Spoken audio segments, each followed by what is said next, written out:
I'm Joey Haskins, and welcome back to You've Never Seen, in which I showcase a movie you've probably never seen before. One of the most common stories to be adapted into film is Cinderella.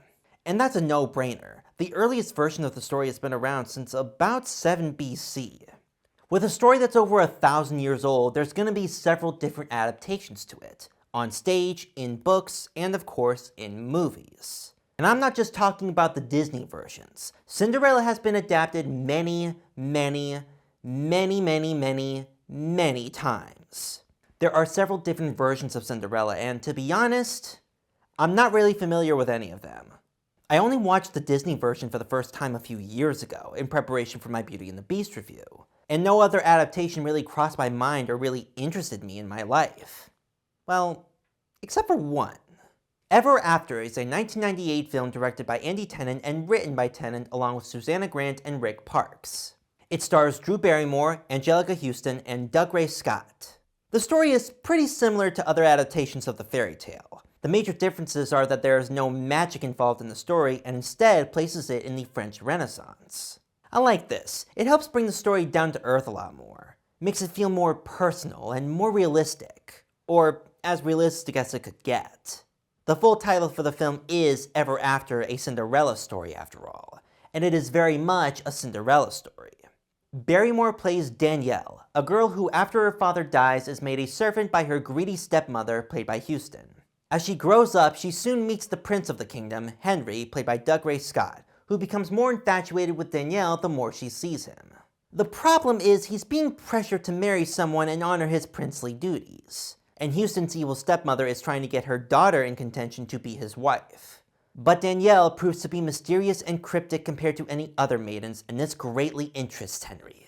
The film shows their romance, and it's great. It's not only realistic, it's believable. They feel like three-dimensional characters in a story that most popular adaptations kinda gloss over.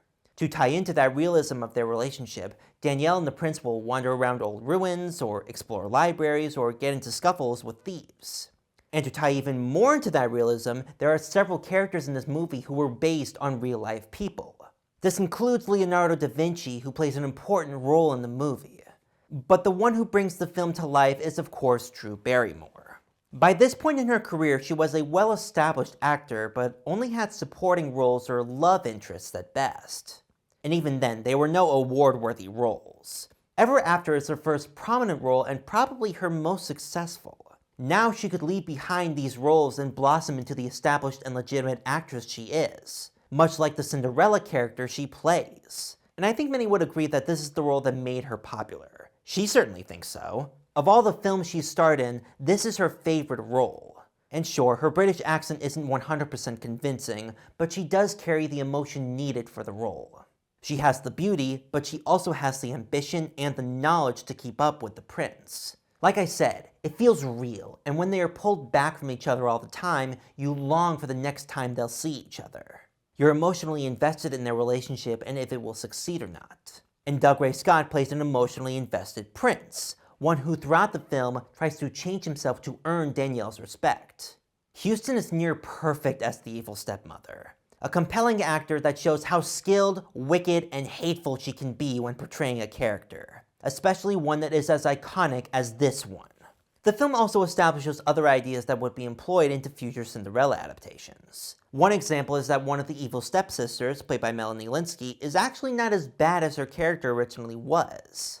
And because of a wildly different story and characters, Ever After is widely praised. It's regarded as one of the best, if not the best, Cinderella adaptation, which is saying something considering it's the most different of all of them. It's a sweet, heartfelt, modern, post-feminist film that deserves a watch. You can stream the film on Disney+, or you can check it out at your local library. With Weston Media Center, I'm Joey Haskins, and I'll see you all next time.